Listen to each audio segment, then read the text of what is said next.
El problema dice calcular el esfuerzo cortante máximo en la viga a 7 pies del origen de la misma.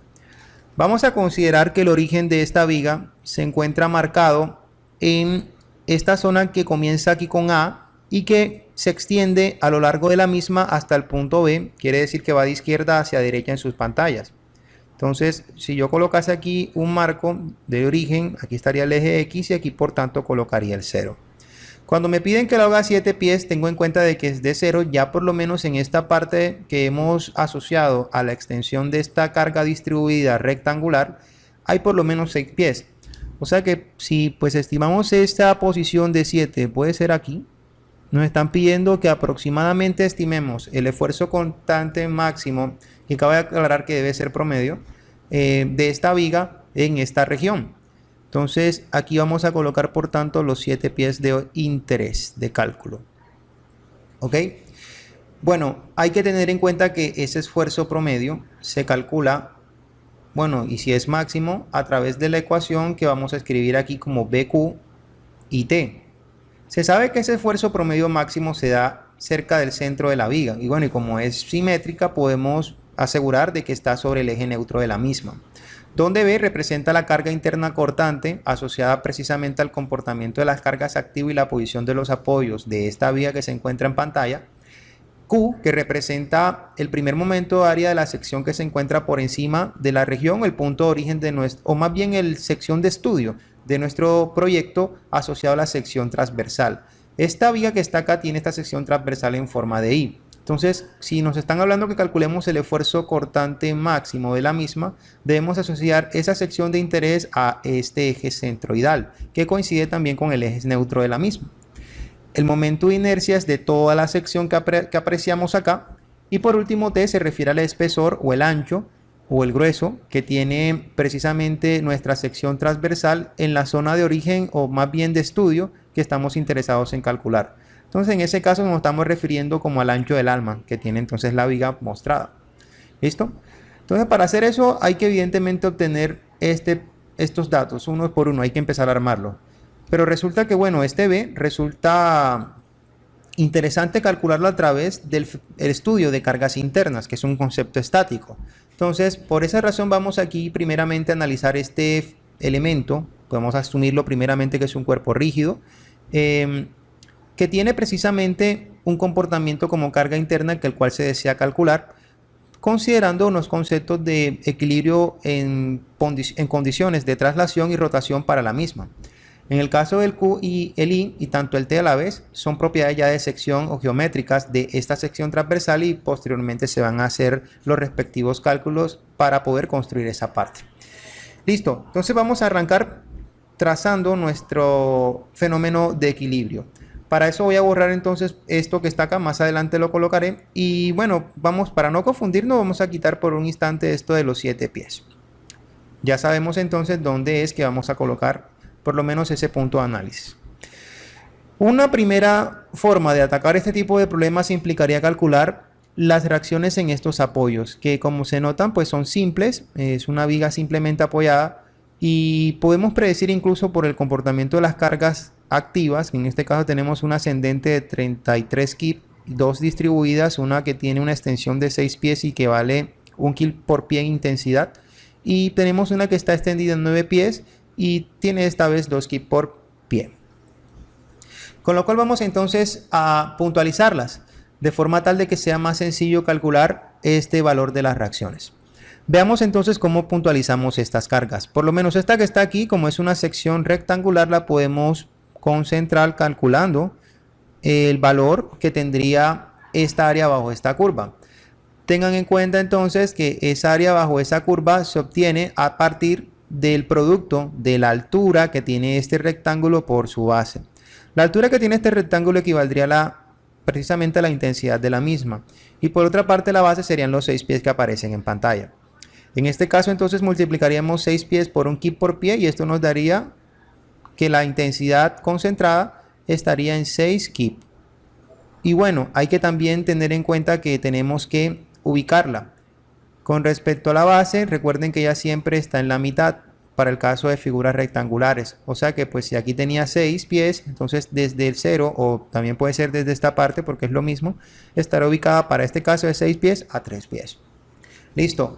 En el otro caso, que también es lo mismo, simplemente calcular el área de este rectángulo donde tenemos un ancho de 9 pies y una altura de 2 kip por pie, con lo cual si lo concentramos nos daría que ese resultado es igual a 9 pies por 2 kip pies serían 18 kip.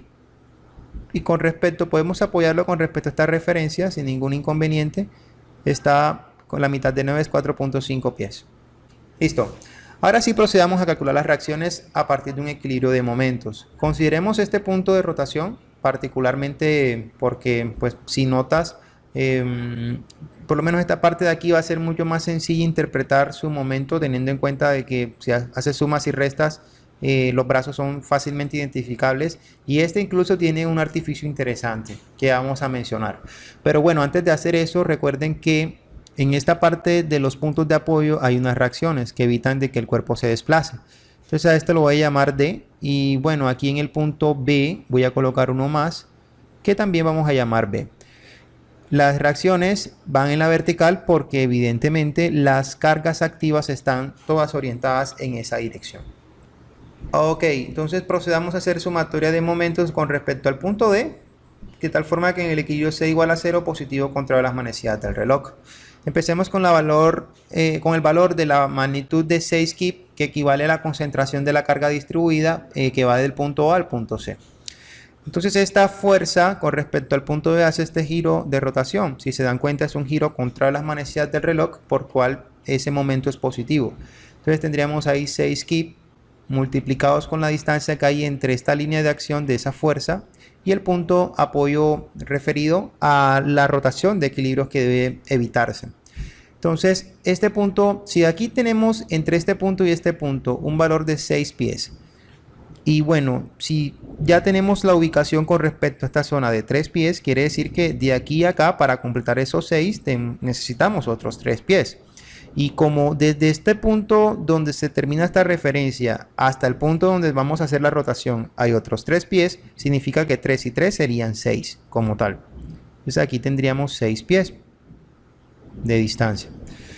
Esos 6 pies son los que vamos a colocar en esta parte de la ecuación. Adicionalmente, pensemos que el punto D, como está ubicado sobre el punto de rotación, su fuerza reactiva no genera momento, con lo cual no se va a tener en cuenta en el cálculo.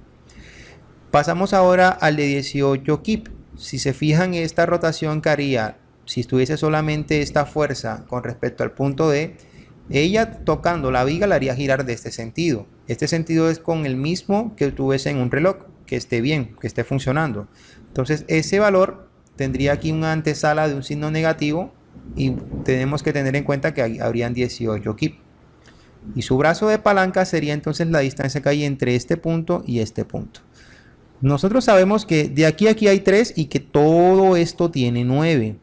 Pero adicionalmente sabemos que de donde está la línea de acción de la fuerza y el punto B hay 4.5. O sea que si tú sumas todo esto y le restas esto, te queda el brazo de palanca que haría la línea concentrada, que se refiere precisamente a la suposición de que esta carga distribuida está puntualizada justo en la mitad de esta figura que se aparece en pantalla y que tiene la sensación de que es un rectángulo.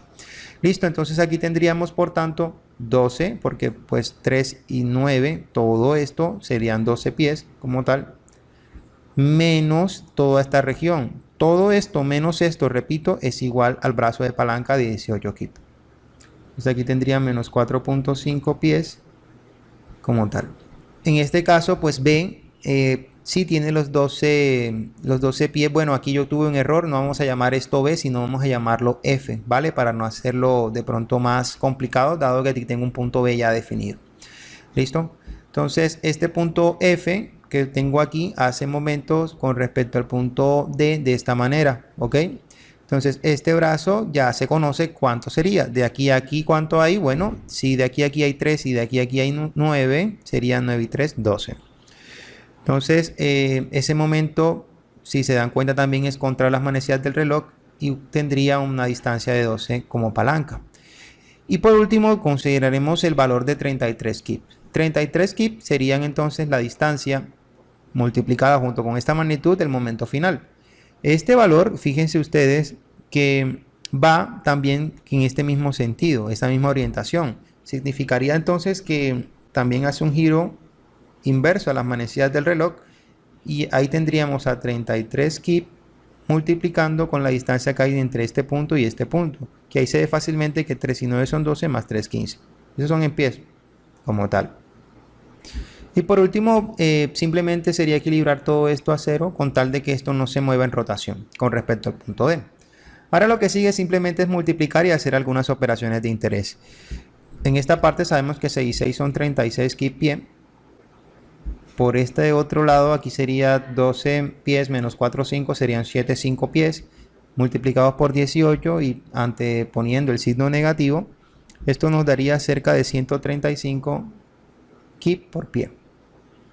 Adicionalmente aquí tendríamos 33 kips por 15 pies, eso nos da, bueno, como tenemos un signo positivo, dado que el giro de él sería contra las manecillas del reloj, aquí vamos a diferenciarlo con esta forma de escribir la T, eso nos daría en ese caso 495 kips pie. Y bueno, a esto le sumamos los 12 de la fuerza que están referidos a esta parte de la ecuación con tal de luego igualarlos a cero. Vamos a hacer esta operación. 36 menos 135 más 495 da 396 kips pie. Y bueno, esto sumándole los 12 F equivalentes a 0 como tal. Bueno, si despejamos esto, por lo menos esto pasa para acá, quedaría entonces que 396 kips pie son iguales a menos 12 F. Si de aquí despejo F, simplemente dividiendo entre menos 12 esta parte y todo esto entre menos 12, recuerden que esos menos 12 están en pies, ¿no? Es la distancia que hay entre aquí y acá. Eso me daría cerca de, en ese caso, vamos aquí a cancelar ciertos parámetros. Por lo menos aquí sabemos que los pies con pies se van. Y dividiendo todo esto me queda que F es igual, esto menos 12 entre menos 12 es 1. Y bueno, la respuesta aquí estaría en 33 negativos kips. La interpretación que le daríamos a este signo negativo está relacionada única y exclusivamente a la posición o el sentido que le dimos a la fuerza F.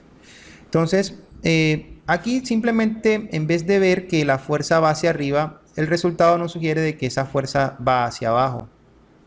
Eso es lo único que infiere ese resultado negativo. Con lo cual hemos concluido hasta ahora la parte estática de la primera parte de momentos. Ahora, es increíble porque podemos interpretar incluso los resultados de la siguiente forma. Si yo aquí tengo 33 hacia arriba y ya sé que esta va hacia abajo, o sea, básicamente sería algo así. Si yo borro esto, iría de esta manera hacia abajo. Y yo sé que ella ya vale 33 kips, ¿no? Entonces, este 33 kips se cancelaría con esta que está aquí, que vale 33 kips y va hacia arriba. Entonces, si eso es el caso, fíjense entonces de que estas dos concentradas que van hacia abajo deben contrarrestarse con la que está en D. Dado que las sumas de las que van hacia abajo junto con las que van hacia arriba debe ser igual a 0, ¿no? Eso es lo que uno hace en una sumatoria de fuerzas en ejes. Entonces, si aquí tengo 6 y 8 serían 24, debe valer 24, en este caso kip, a fin de mantener la condición de equilibrio. ¿Qué tal si entonces ahora pasamos a hacer el diagrama de cortante? Que es importante porque de él depende básicamente el resultado relacionado a la parte del cálculo del esfuerzo cortante máximo promedio que habría entonces en la sección de la viga ubicada a 7 pies del origen.